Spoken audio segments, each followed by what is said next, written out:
Om Stapakaya cha dharmasya sarvadharmaswarupine avatara varishtaya Ramakrishnaya te namaha. O Ramakrishna, the establisher of the eternal religion, the embodiment of all religions, and the best of all incarnations, we salute thee.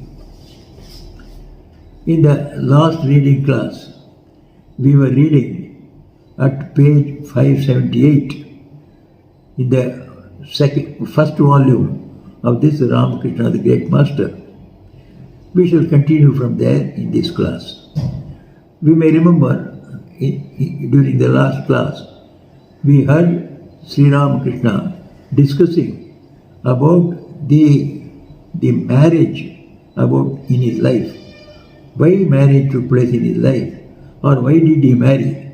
What was the object of his marrying when he knew that he was going to lead an absolutely celibate life?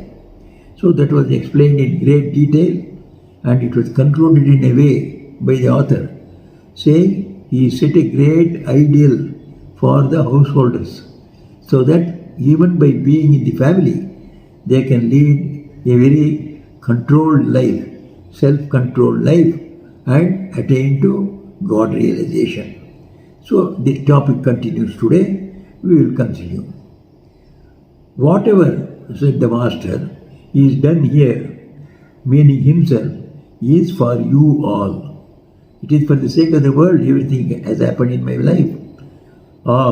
If I do all the 16 parts, that means the whole, you may possibly do one. Again, if I piss standing, you rascals will do it, turning round and round. Whatever the elders or the leaders do, the followers practice. So whether they do good or bad, both of them they imitate.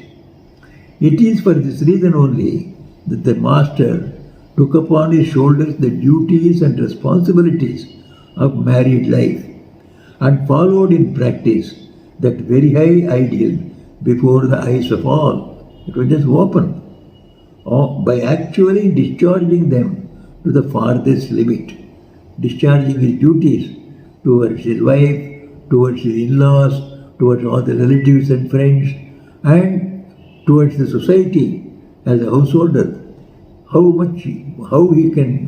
householder could be there, an ideal householder, is showed.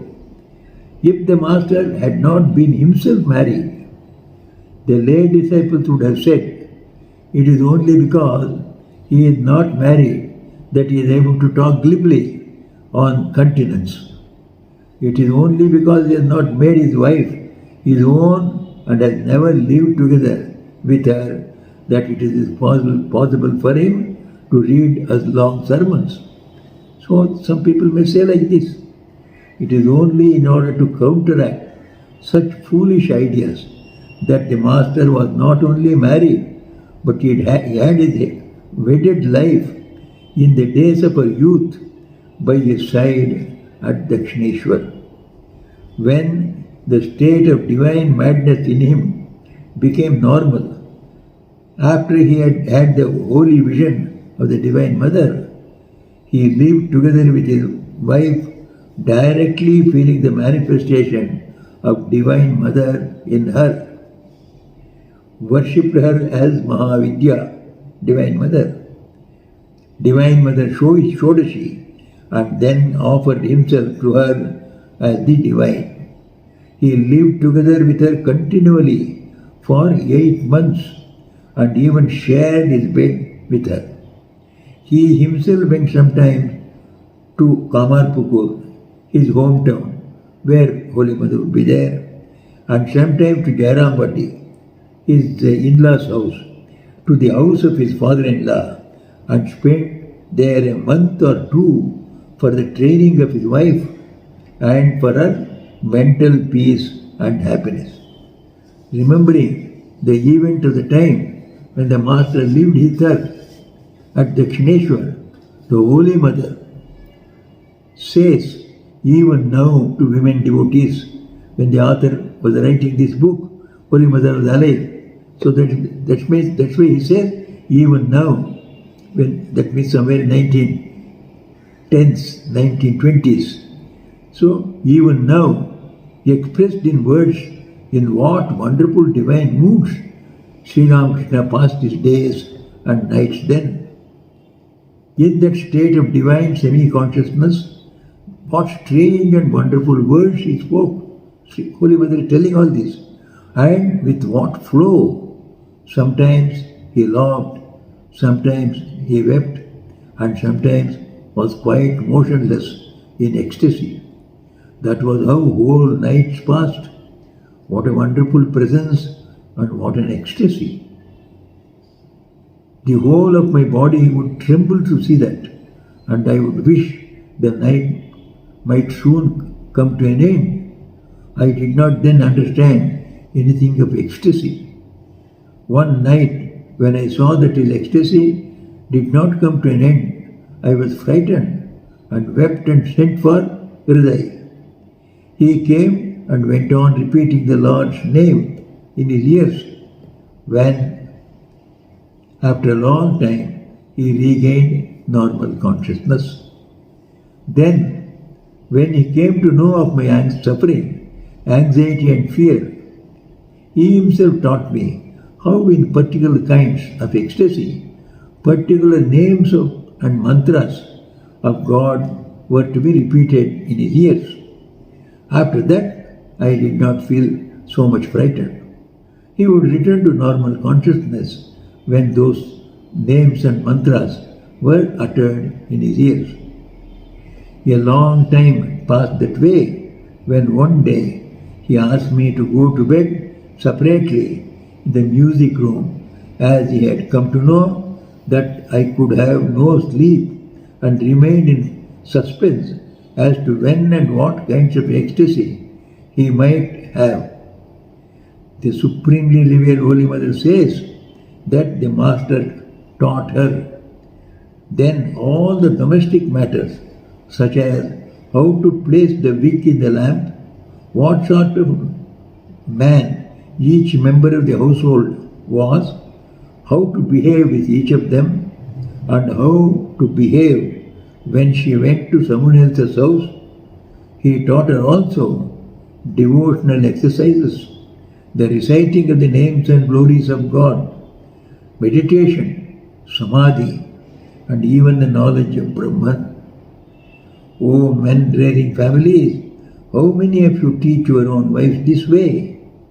How many of you can have devotion to your wives, respect and love for them all your life this way?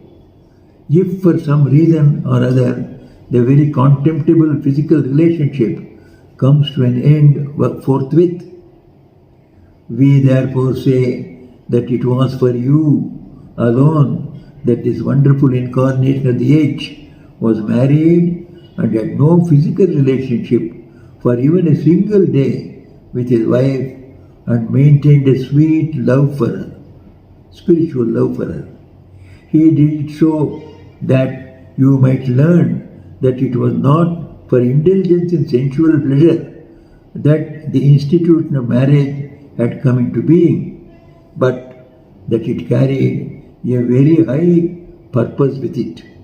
Only that both you, that is wife and husband, might keep your aim fixed at this high ideal and be blessed by observing continence, brahmacharya, according to your capacity in married life, and only that you might prove a blessing to the modern society, devoid of vigor, devoid of grace, and devoid of power, by producing heroic and virtuous children of wonderful intelligence and memory.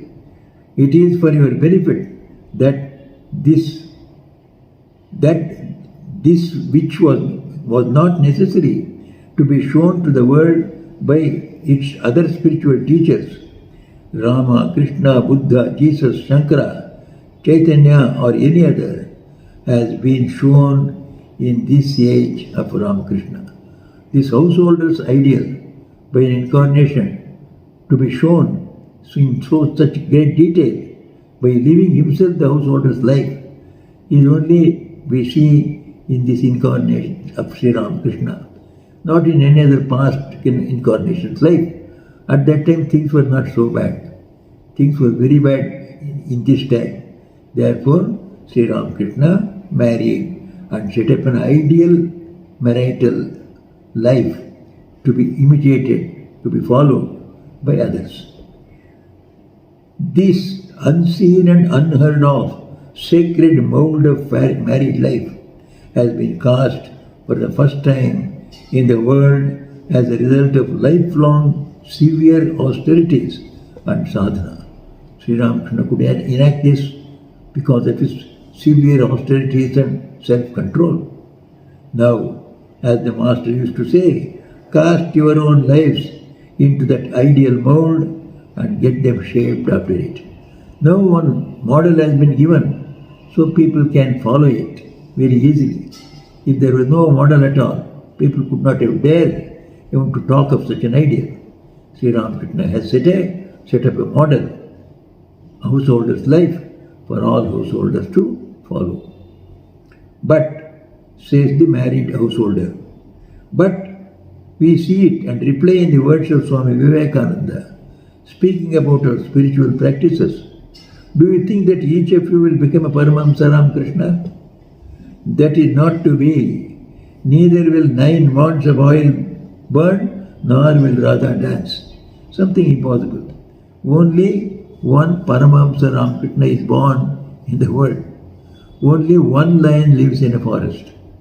O rarers of families, we also similarly say, in reply to your but, the Master knew very well that it was beyond your power to observe absolute continence, brahmacharya, living with your wife like him.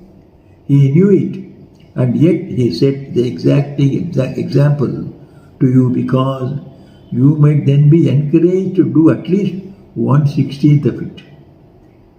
But know it for certain that if you do not follow that high ideal, if you do not try to look upon women as the direct counterparts of the Mother of the Universe, and to offer according to your capacity the selfless love of your heart to them. On the other hand, you always look upon women who are the mothers of the world with beastly eyes as your dependent slaves and instruments for providing enjoyments for you. Then know that your destruction is certain and very near. And remember what happened to the race of Yadus for neglecting the advice of Krishna, as also the sad plight of the Jews who disregarded the instruction of Jesus, treating with indifference the incarnation's message, has been the cause of destruction of nations at all times. After replying to one more query, we shall finish speaking about this unprecedented manifestation of the mood of the spiritual teacher through the married life of the Master, and then describe other aspects of the topic. Slave to sights, tastes and other sense objects, and strongly attached to external things, the human mind is surely thinking, even now, that having got married at all, it would have been well if after begetting at least one child, he gave up the physical relationship with his wife. People even now comment, he should have at least had one child before he gave up the marital life completely. If we had done that, perhaps it would have been proved that all men, without exception, have for their duty the maintenance of the Divine Lord's creation, and at the same time the authority of the Scripture's refutation would not have been violated. For the Scriptures say that at least one child should be produced in married life, by which man is freed from the debt to his forefathers. To this objection, we reply. Usually this is the scripture people quote, the orthodox people quote.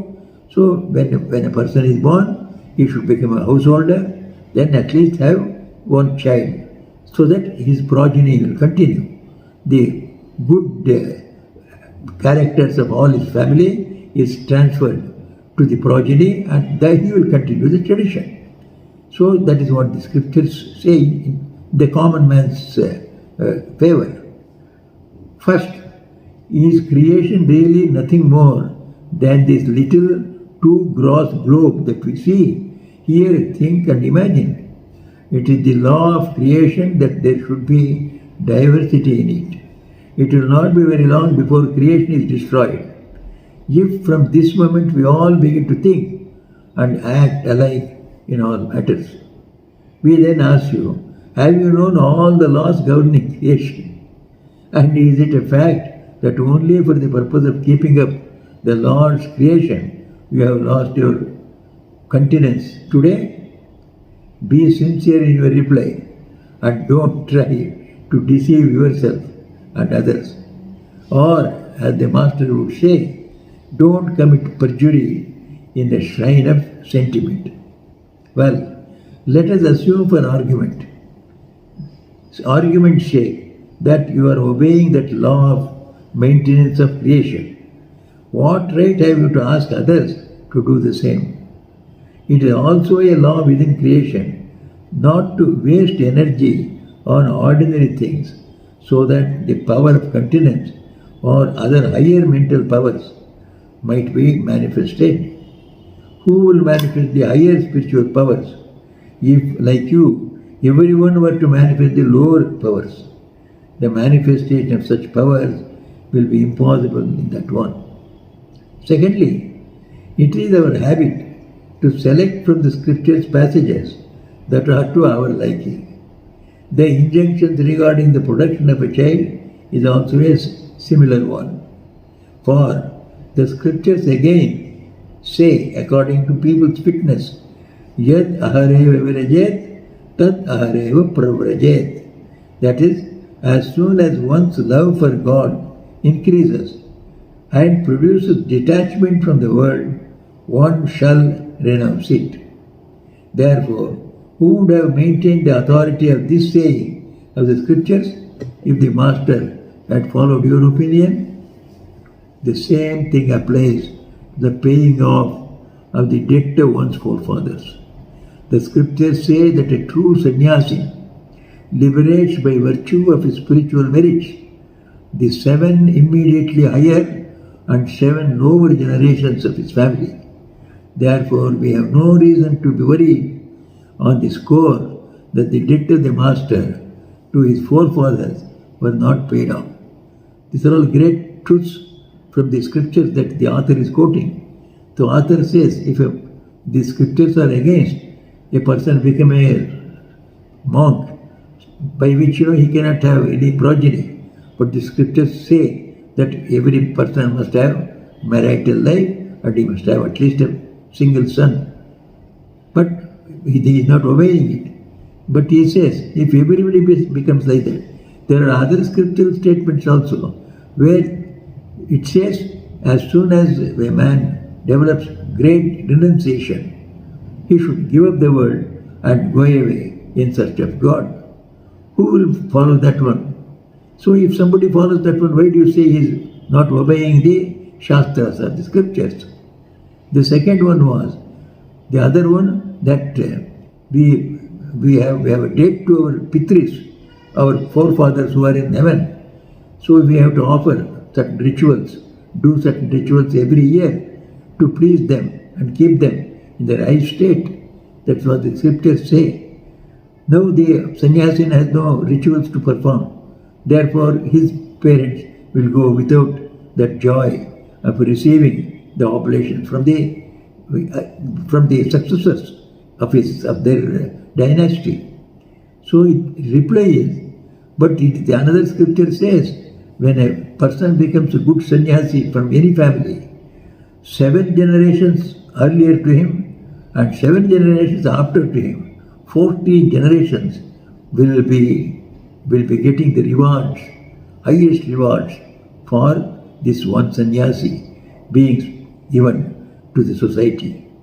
So 14 generations of his fathers, forefathers, and the would-be forefathers, they will all be getting the awards and rewards for this one young man becoming a monk. Is it not a great debt paid back to the forefathers? So he says, it is a greater thing that he is paying back than a householder producing a child and giving it to society. It was in wonder to teach us that the Master himself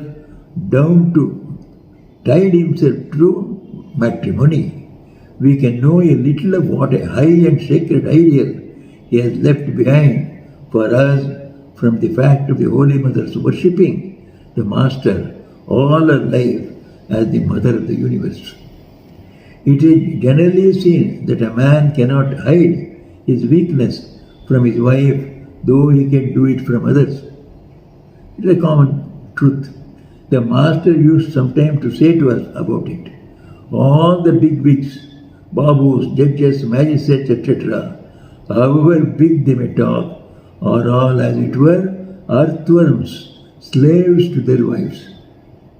When orders, even though unjustifiable, come from the inner department, that is from the wife, they have no power to overrule them. Therefore, if anybody's wife offers sincere, heartfelt devotion to him and worships him all her life as God himself, it becomes indubitably clear that there is no dross in the ideal which he preaches.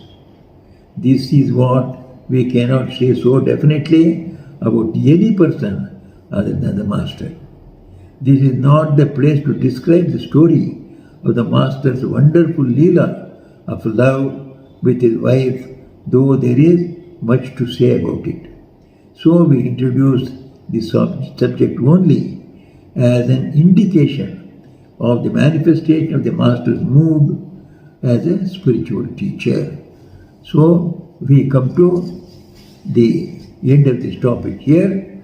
We will continue in the next chapter. Chapter 5. The mood of the spiritual teacher in youth. Veiled by the ignorance consisting of the three gunas, I am not manifest to all, except to some of my devotees. The deluded world does not know me, the unborn and the immutable. Gita, chapter 7, verse 25. A special manifestation of the mood of the spiritual teacher in the Master's life began on the day he engaged himself to perform the sacred daily worship of the Divine Mother at Dakshineshwar. It was then the period of his sadhana. He was in a state of divine madness on account of love of God. In spite of all this, one who is a spiritual teacher is always so, and one who is a leader is so from childhood.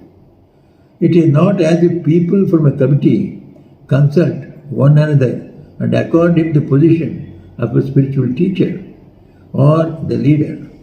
As soon as he appears before society, the minds of people are filled with respect for him, and bowing their heads before him, they immediately begin to learn from him and obey his commands. This is the law. Swami Vivekananda said, a leader is always born and never made.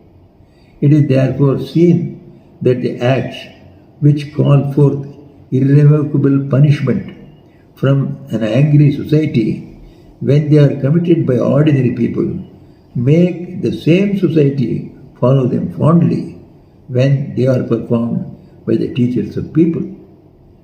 Bhagavan Sri Krishna says in the Gita, people follow whatever he, a teacher of people, sets as the standard by his own action.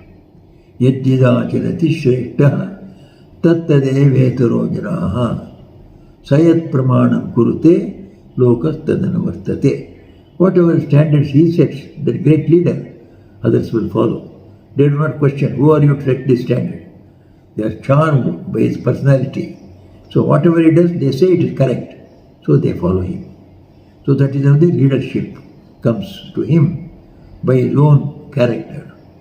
Strange as it may appear, it has all along been a fact and will continue to be so. All great leaders were like that. They were not elected by people, but they commanded the respect of people by the tremendous power of character. Let the worship of Indra, said Sri Krishna, be stopped from today, and that of Govardhana mountain commenced. And people began to do that. From today, said Buddha, let animal sacrifice be stopped. And immediately society discarded the injunction. Yajñārthe paṣavaha srishtaha. This scripture says all the animals have been created for offering in the yajna, in the sacrifices. But Buddha stopped it by one word of him. He was a real teacher, real leader, so public followed him. Jesus gave permission to his disciples to have their meals on the Sabbath day. That became the rule. On the Sabbath day, earlier to Jesus, they were not allowed to eat. That was a day of austerity and rest. But Jesus broke that ritual, or broke the sort of a tradition, and allowed his disciples to take food on Sabbath day. That became the rule.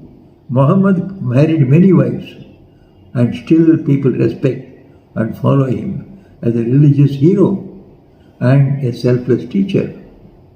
In all things, great or small, that is the case. Whatever they say and do, between the leaders and the spiritual teachers, become the standard of moral conduct by the masses. We have already said why that happens.